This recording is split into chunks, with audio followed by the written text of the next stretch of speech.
ताज्या बातम्यांसाठी ABP माझाला subscribe करा आणि बेल आयकॉन प्रेस करा।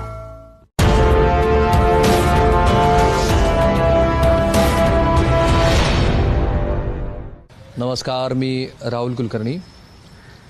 श्री उद्धव ठाकरे यांच्या नेतृत्वातल्या 3 पक्षाच्या आघाडी सरकारचा जी काही वर्षपूर्ती झाली त्या निमित्ताने आम्ही जे ठाकरे सरकार नावाची सिरीज करतो त्यामध्ये तुमचं स्वागत आहे।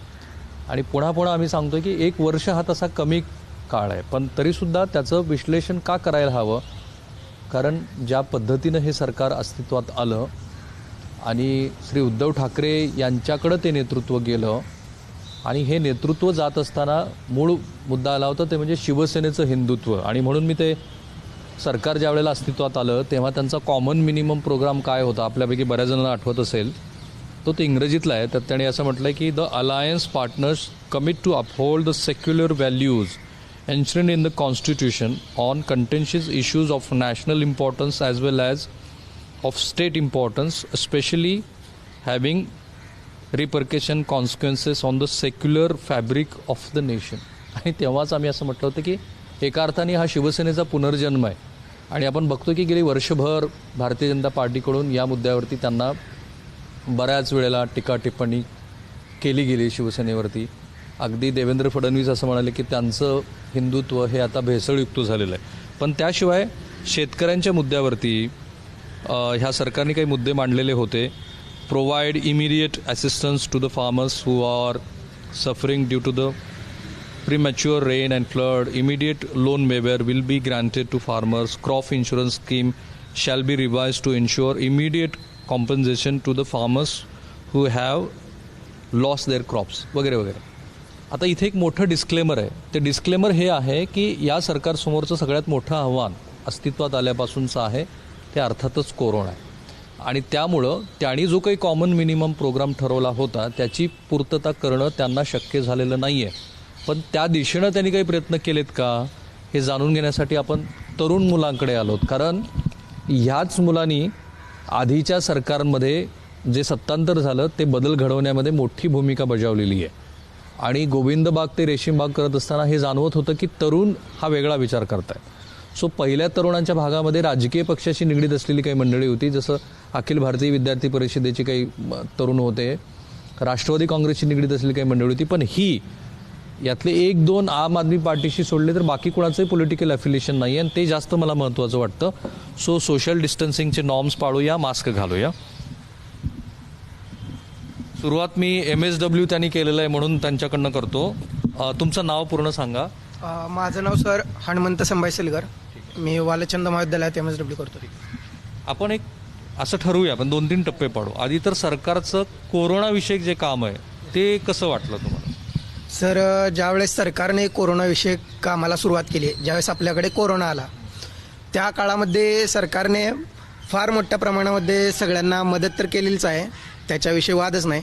कारण कोरोनाच्या पिरियडमध्ये कोरोना हा असा विषय होता की तो संसर्गजन्य असल्यामुळे फार मोठा इश्यू होता, त्याच्यामुळे सरकारने ऑब्व्हियसली छान प्रकारे त्यांनी काम केलं असं मला वाटतं। ठीक आहे, 10 पैकी किती गुण द्यायचे? त्यांना 10 पैकी द्यायचे म्हणले तर सर 8 देऊयात आपण, कारण 2% तरी कुठेतरी कमी आहेत। लॅप्सेस आहेत, फक्त 2%। ह्या MCOM आहेत आणि विविध वर्तमानपत्रात लिहित असतात। आपण कोरोनाविषयीच आधी ठरवूया, काय कसं काम केलं सरकारने? मला वाटतं की कोरोनाविषयी सरकारचं काम हे चांगलं आहे, पण त्यासाठी नागरिकांचा प्रतिसाद देखील महत्त्वाचा आहे। मुख्यमंत्र्यांचा जो ओव्हरऑल अपीअरन्स होता तो मग तो कुठल्याही प्लॅटफॉर्मवरती असेल तो कसा होता? तो चांगला होता, कारण वेळच्या वेळी ते ऑनलाईन यायचे, कसं कुठल्याही फेसबुकच्या माध्यमातून असू द्या, टीव्हीच्या माध्यमातून असू द्या, त्याद्वारे ते जनतेशी संपर्क साधायचे की जनतेला असं आश्वासन द्यायचे की कोरोनापासून आपण नक्कीच यश मिळवू किंवा कोरोनाला आपण आपल्यापासून लांब घालूया। हे जे वाटतं ते मला महत्त्वाचं वाटतं की आधीच्या सरकारपेक्षा मला वाटतं सरकार थोडंसं प्रयत्न करत आहे, त्याला जर नागरिकांची साथ मिळाली तर नक्कीच आपण कोरोनावरती मात करू शकतो। मुख्यमंत्र्यांना गुण द्यायचे झाले तर मला वाटतं मी 10 पैकी 8 गुण देईन त्यांना। 10 पैकी 8? मुख्यमंत्री महोदयांच्या दृष्टीनं फारच पॉझिटिव्ह आहे सगळी सुरुवात। यांचा एक वेगळा प्रयोग यांनी केला, इंग्रजी चॅनल सोलापूरमधनं यूट्यूबचं सुरू केलं आणि त्याचं ते वृत्तनिवेदन करतात। आपण बोलत होतो ते ठाकरे सरकारनी, कारण तुम्ही ज्या भागात राहता तिथे सर्वाधिक पेशंट होते, आजही आहेत, तर त्यांचं कोरोना व्यवस्थापन कसं होतं? सो त्यांचं कोरोना व्यवस्थापन बघितलं तर त्यांचं ऑल ओव्हर जे होतं पूर्ण ते खूप चांगलं होतं, पण नागरिकांनी पण थोडंसं अजून प्रतिसाद द्यायला पाहिजे होता त्याला, कारण नागरिकांचा तेवढा प्रतिसाद नाही मिळालेला आहे. देवेंद्र फडणवीस जे विरोधी पक्षनेते आहेत ते असं म्हणतात की हे सरकार लबाडाचं सरकार आहे, फार काही चांगलं केलेलं नाही त्याने. जर त्यांनी चांगलं केलं नसतं सर तर आज आपण इथे म्हणजे कोरोनामुळे एवढी मात केलो नसतो, हे तर मला वाटते. विरोधी पक्ष खोटं बोलतात. यस सर, कारण एवढा बदलाव झालेला आहे आपल्या इथं, कारण आता तेवढा लॉकडाऊन केल्यामुळं आणि त्यांनी प्रतिसाद पण छान दिल्यामुळं त्यांना काय वाटत नाही सर, त्यांनी चांगलं कार्य केलेलं आहे हे माझ्या मते तर उद्धव ठाकरेंना थम्सअप करूया आपण. Yes, sir. Sure. मला वाटतं की आपण सगळ्यांनी सरकारचं काम बघितलेलंच आहे, पण सगळ्यात महत्त्वाचा मुद्दा म्हणजे कोरोनाच्या काळामध्ये खूप लोक होती जे काम करत होती. टीचर्स असतील, आशा वर्कर्स असतील किंवा डॉक्टर्स असतील, नर्सेस असतील किंवा पोलीस असतील. यामध्ये महिलांचाही तेवढाच वाटा आहे जेवढा पुरुषांचा आहे, आणि त्याच्यामध्ये महिलांची सुरक्षा हा खूप महत्त्वाचा मुद्दा आहे जो मला वाटतं खूप चांगल्या रीतीने पार पडला आहे. तुम्ही ठाकरे सरकारना किती गुण देणार 10 पैकी कोरोना एकाच विषयावरती? कोरोना एकाच विषयावरती जर आपली लोकसंख्या बघता त्यांनी खूपच चांगल्या पद्धतीने सांभाळलं आहे तर 10 पैकी 8 गुण द्यावे. ग्रेट. बघा, ज्या वेळेला हे सरकार आलं अस्तित्वात त्यावेळेला हे जाणवत होतं की प्रशासनावरती मांड नाही आहे, आणि मी असं मानत नाही की उद्धव ठाकरे हे ॲक्सिडेंटल चीफ मिनिस्टर आहेत, कारण मुंबई महापालिका त्यांच्याकडे होती, सत्ता काळात ते जवळ होते, मातोश्री हे दीर्घकाळ सत्ता केंद्र राहिलेलं आहे. पण सुरुवातीच्या टप्प्यामध्ये हे जरूर चित्र होतं महाराष्ट्रामध्ये की प्रशासकीय पातळीवरतीच सगळं सरकार चालतंय. पण आता ह्या तरुणांच्या प्रतिक्रिया जर आपण बघितल्या तर त्यांना ते भले प्रशासकीय पातळीवरती चालत असलं तरी कोरोनाचं व्यवस्थापन त्यांनी नीट केलंय. जवळपास सगळ्या जणांचं मत आहे की बरं झालंय म्हणून. सगळ्यात महत्त्वाचा मुद्दा म्हणजे सर जे शिक्षण पद्धतीमध्ये उद्धव ठाकरे सरकारने जे केलं, सगळ्यात मोठा मुद्दा होता तो अंतिम वर्षीय परीक्षाचा जो मुद्दा होता, आणि त्या रीतसर पद्धतीनं विद्यार्थ्यांना गोंधळ झाले असं होतं ना सर. गोंधळ झाल्यापेक्षा एक रीतसर पद्धतीनं सुरू तर झाल्या सर. आणि कोरोना व्यवस्थापन 1 नंबर सर. 1 नंबर. हो. अगदी शॉर्टमध्ये कोरोना काळात त्यांनी काम कसं केलं? सर, कोरोनाच्या काळात बोलण्यापेक्षा या सरकारने कोरोनापेक्षा जास्त भर कंगनावर दिला. आणि दुसरी गोष्ट म्हणजे मुख्यमंत्री सांगितले की माझी कुटुंब माझी जबाबदारी. माझी कुटुंब माझी जबाबदारी हे लोकांपेक्षा जास्त मुख्यमंत्र्यांनीच मनावर घेतलं, आणि सुरुवातीचे 4 महिने घराच्या बाहेर आलेच नाहीत ते. आणि विदर्भामध्ये पूर आला असेल तिथेही ते गेले नाहीत. आमच्या सोलापूरमध्ये देखील पूर आलं होतं, पण ते तिथल्या निधीपेक्षाही ते फक्त 3,000-3,500 रुपये देऊन गेले त्यांनी. पण ज्या तिथल्या लोकांचे जे नुकसान झालं होतं, गाय म्हशी वाहून गेले होते 6-6, त्यांचं म्हणणं होतं की आम्हाला कमीत कमी 2-3 लाख रुपयाची तर त्यांना गरज होती, पण त्यांनी 3,500 रुपये देऊन निघून गेले ते. ठीक आहे, म्हणजे तुमचा 2 वेगळा मुद्दा आहे. एक तर कोरोनाच्या ऐवजी कंगनाला खूप महत्त्व दिलं, आणि महापुराचं व्यवस्थापन करण्यामध्ये सरकार अपयशी ठरलं. सरकार माझ्या मते फक्त आरोग्यमंत्री राजेश टोपे सोडून मुख्यमंत्र्यांचा परफॉर्मन्स तसा कमी आहे. आणि मग गेल्या वर्षभरातला त्यांचा एकूण परफॉर्मन्स तिन्ही पक्षाचा मिळून मुख्यमंत्र्याचा स्वतःचा अपीअरन्स याबद्दल कसं बघता? मला असं वाटतं तिन्ही पक्षांचं जो देवेंद्र फडणवीस बोलतात 3 चाकाचं सरकार आहे, प्रत्येक चाक वेगवेगळ्या ठिकाणी पळत आहे असं वाटतं. कारण ऊर्जा मंत्र्यांनी घोषणा केल्या 100 युनिटापर्यंत आपण वीज माफ करूया, सरकारने तो लगेच बदलला. 1 मिनिट, मला हा फार प्रकर्षाने मुद्दा जाणवला की कोरोनाच्या बाबतीमध्ये सकारात्मक वातावरण जरी दिसत असलं तरी वीज बिलाच्या बाबतीमध्ये आणि महापुराच्या व्यवस्थापनाच्या बाबतीमध्ये कमालीची नाराजी काही ठिकाणी मला दिसलेली आहे. हे माझं मत आहे. मी ज्या वेळेला अनेक लोकांशी भेटलो. तुमच्या मताशी 100% सहमत आहे. ओके, मग आता आपल्याला गुण द्यायचे सरकारला. मी 10 पैकी 5 गुण देणार. 5. तुम्ही किती देणार होता? 10 पैकी 3 गुण. वाव. हा सर, जे शरद पवार जे बोलतात तेच उद्धव ठाकरे करतात सर. म्हणजे रिमोट कंट्रोल पवार साहेबांच्या हातात आहे असं मला म्हणायचं. होय सर. हो. पण चांगला आहे ना, त्यांचा एवढा मोठा अनुभव आहे, ते वापरतील. मुख्यमंत्री त्याने काय तर त्यांनी मनाने त्यांच्या थोडं काय तर करावं. स्वतःच्या मनाने उद्धव ठाकरेंनी काहीतरी करायला पाहिजे. मग ते करत असतील ना, आपल्याला थोडंच कळतं इथे. नाही, मला तर असं वाटतं. आपण आता थोडं वेगळ्या विषयाकडे जाऊ. कोरोनाबद्दल तुमचं बऱ्यापैकी सकारात्मक आहे. एक छोटासा कौल घेऊ आपण. हे जी काही 15-20 मुलं आहात त्या तुमच्यापैकी किती जणांना असं वाटतं की कोरोना काळामध्ये सरकारचं व्यवस्थापन हे ठीक होतं, ओके होतं? हात वर करा प्लीज. बऱ्यापैकी कौल आहे सरकारच्या बाजूने इथे. पण आता जरा वेगळ्या विषयावरती आपण बघूया की ओव्हरऑल गेल्या वर्षभरातला सरकारचा परफॉर्मन्स कसा राहिला आहे. सर, एज्युकेशनच्या बाबतीत म्हणायचं झालं तर हां, म्हणजे मी पर्टिक्युलर एज्युकेशनच्या बाबतीत म्हणतो तर आपण पाहतो दिल्लीमध्ये मागच्या काही वर्षात म्हणजे एज्युकेशनच्या बाबतीत खूप सारे बदल झालेत. म्हणजे तिथे गव्हर्नमेंट स्कूल्समध्ये सुद्धा जे मला आवडता भाग येतो तिथं ऑन्टरप्रिनरशिप सेल सुरू झालेत. म्हणजे जे म्हणतात ना की भारतात लोकांची मनस्थिती काय आहे की बाबा तू 15-20 हजारचा जॉब घे आणि तू तुझं सेटल हो, असं नसल्यापेक्षा म्हणजे इन्व्हेस्टमेंट झाली पाहिजे. यासाठी जे तिथे जसं झालं तसं म्हणजे महाराष्ट्रात असं काही खूप मोठा बदल घडून आल्यासारखं दिसत नाही आहे. तो माझा आवडीचा भाग झाला की ऑन्टरप्रिनरशिप सेल जे चालू केलं तो तसा काहीतरी भाग महाराष्ट्रामध्ये पण चालू व्हायला पाहिजे होता. म्हणजे एज्युकेशनच्या बाबतीत मला नाही वाटत काही मागच्या 1 वर्षात खूप काही झालं बदल. पॉलिसी ॲज सच म्हणून काही फार मोठा बदल तुम्हाला दिसलेला नाही? नाही, बिलकुल नाही. तुम्ही मराठा समाजाच्या आंदोलनात होतात आणि समाजाचे प्रश्न कुठल्या पातळीवरती आहेत आणि हे सरकार कमी पडलंय की योग्य करतंय? नाही, कमी पडतंय. कारण शिक्षणाच्या बाबतीत खूप प्रश्न येत आहे. कारण सध्या मी अनुभवते शिक्षण, कारण सध्या मी मराठा समाजाचा असल्यामुळे मी आता सध्या ऍडमिशन घेत असताना मला कमीत कमी 25,000 रुपये फी भरावी लागते. ते जर माझ्या कॅटेगरीमध्ये खालच्या कॅटेगरीला फक्त 2,000 फी भरावी लागते.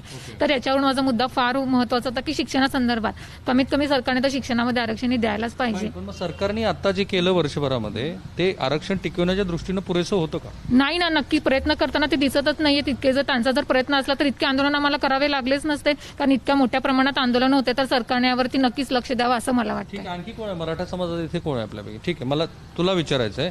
त्यांनी त्यांचा मुद्दा मांडला की आरक्षणाच्या बाबतीमध्ये सरकार कमी पडलं, अडचणीत होतं की प्रयत्न करतंय? कमी पडलं.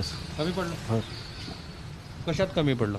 आरक्षण थोडक्यात देवेंद्र जे फडणवीस असं मिळालं होतं ह्याने काढून घेतल्यासारखं झालं. ह्यांनी काढून घेतल्यासारखं झालं. वर्षभरामध्ये बाकीच्या मुद्द्यावरती सरकार तसं बघितलं तर जेव्हापासून सरकार आलं तेव्हापासून 9 महिने तर कोरोनामध्येच गेले. पण आता जो दुष्काळ पडला, ओला दुष्काळ, त्याच्यामध्ये सरकारने शेतकऱ्यांकडे जास्त लक्ष द्यायला हवं होतं असं मला वाटतं. कारण माझे वडील स्वतः शेतकरी आहेत आणि एक शेतकरी शेतात किती काम करू शकतो किंवा किती काम करतो हे मी स्वतःच्या डोळ्यांनी बघितलेलं आहे. मग आता आमच्या शेतातला ऊस पूर्ण दुष्काळामध्ये पूर्ण पाण्यामध्ये होता, घर पाण्यामध्ये, महापुरामध्ये पूर्ण पाण्यामध्ये होता. मग खूप नुकसान झालेलं आहे. त्यामुळे शेतकऱ्यांकडे लक्ष द्यावे असं मला वाटतं. कारण की तेवढं पुरेसं दिलंय की नाही?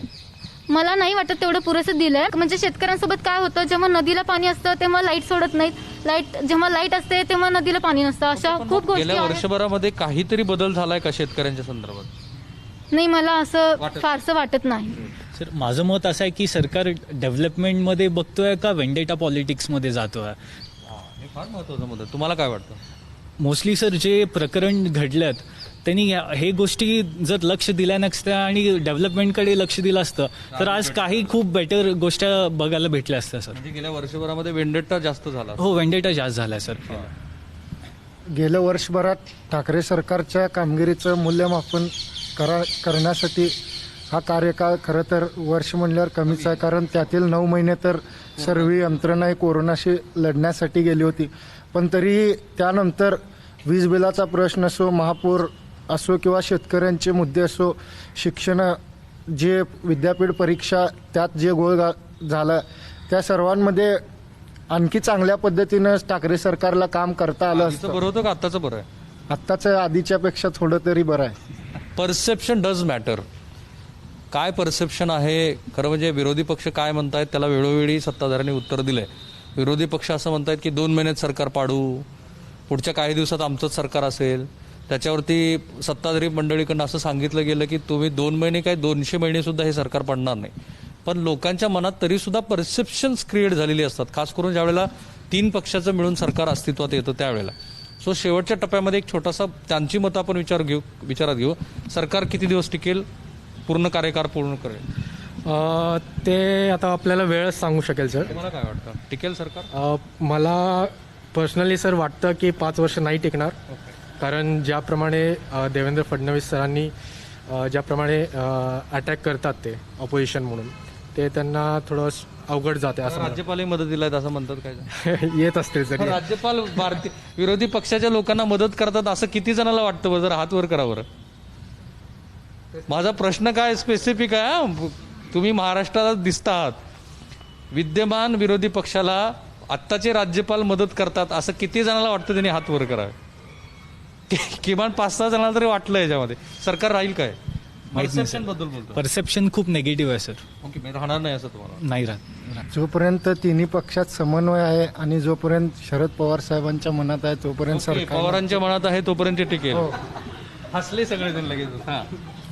मला तर वाटतं नाही टिकणार. नाही टिकणार. 3-4 मतं नाही टिकणार अशीच आहेत. परसेप्शन काय सांगता येणार नाही. सांगता येणार नाही. मे बी नाही टिकणार. नाही टिकणार. नाही. असं का वाटतं? बघा परसेप्शन किती खेळ करून जातं. जेवढ्यांना विचारलं त्यांना असं वाटतं की नाही टिकणार सरकार, पण खरं म्हणजे त्यांनी टिकवून दाखवलंय. उद्धव ठाकरेंनी बांधून दाखवलंय. शरद पवारांच्या मनात जे आहे हे म्हणाले की पवारांच्या मनात आहे तेवढं काळ सरकार टिकेल. सरकार 100% पडेल. सरकार त्यांच्या टक्केवारी तुम्ही सांगता कुणामुळे पडेल? नाही हे यांच्या कर्मानेच पडेल. सरकार पडेल 100%. 5 वर्ष तर नाही टिकणार. 2 वर्ष टिकेल, 3 वर्ष टिकेल, 1-2 वर्ष मॅक्स. चला. हा तर ज्या एक्स्ट्रा गोष्टींना जे त्यांना आउटरेज मिळालंय त्यामुळं लोकांची नाराजगी खूप झाली, म्हणजे जनतेची नाराजगी झाली आहे. तर त्यामुळं मला नाही वाटत टिकेल म्हणून. नाही, मला वाटतं की त्यांचा कार्यकाल ते चांगल्या प्रकारे पूर्ण करतील. मला असं वाटतं की आता लोकांनी निवडून दिलेलं होतं त्यांना, त्याच्यामुळे येत्या 5 वर्षांमध्ये त्यांचं सरकार टिकेल का नाही या एक मनामध्ये सगळ्यांच्याच मनामध्ये शंका आहे. आणि म्हणून मी तुम्हाला सांगतो पुन्हा एकदा की हे सरकार विरोधी वक्तव्य नाही आहे. Perception does matter. आणि परसेप्शन काय आहे की किती पर्क्युलेट झालेलं आहे, विरोधी पक्ष जे रोज उठून बोलतोय त्याच्यावरती काय लोकांना वाटतं ते आपण जाणून घेतो. खूप जेन्युइन प्रतिक्रिया आहेत. इथे कुणीही राजकीय भूमिका असलेला मुलगा नाही आहे, यातल्या कोणालाही मी ओळखत नाही. मला वाटतं की तिन्ही पक्षांमध्ये जर कोऑर्डिनेशन असेल आणि नागरिकांनी जर त्यांना प्रतिसाद दिला तसा तर सरकार टिकेल असं मला वाटतं. Okay fine. तिन्ही सरकारमध्ये योग्य नियोजन आणि योग्य विचार पद्धती असेल तर हे सरकार 5 वर्ष नक्की टिकेल. यस सर, 5 वर्ष नक्की टिकेल, कारण कोऑर्डिनेशन त्यांच्यात चांगले आहे. फाईन. आपण याच्यावरती एंड करतोय. त्यांनी सांगितलं की जर कोऑर्डिनेशन प्रॉपर राहिलं तर हे सरकार निश्चितपणे टिकेल, 5 वर्षाचा कार्यकाळ सुद्धा पूर्ण करेल. बघा, हा सगळ्यात मोठा जनसंवाद आहे आणि हा तरुण मुलांना, मी सेकंड टाइम आपण तरुण मुलांशी बोलतोय, त्याचं कारण असं आहे की ह्याच मुलांनी मागचं सरकार जे काही त्यांना यश मिळालं, 105 जागा त्यांना मिळाल्या, ते असं म्हणतात की खरं म्हणजे हा युतीलाच कौल होता वगैरे, परंतु ह्याच तरुण मुलांनी खास करून राष्ट्रवादी काँग्रेसला भरभरून मतं दिली आणि मग इतर लोकांना सुद्धा त्याचा फायदा झाला पवारांच्या अलायन्समध्ये असण्याचा किंवा पवारांच्या भूमिकेचा. हा सगळ्यात मोठा जनसंवाद आहे ठाकरे सरकारच्या वर्षपूर्तीनिमित्त. आपण का करतोय तर सत्ताधाऱ्यांना कळायला हवं की ते काय करतायत, त्याबद्दल लोक काय विचार करतायत. कारण हा इतका निष्पक्ष पद्धतीचा जनसंवाद तुम्ही कुठेही बघितला नसेल. आणि विरोधकांना कळायला पाहिजे की ते ज्या भूमिका मांडतायत त्या भूमिकेबद्दल जनता काय विचार करते.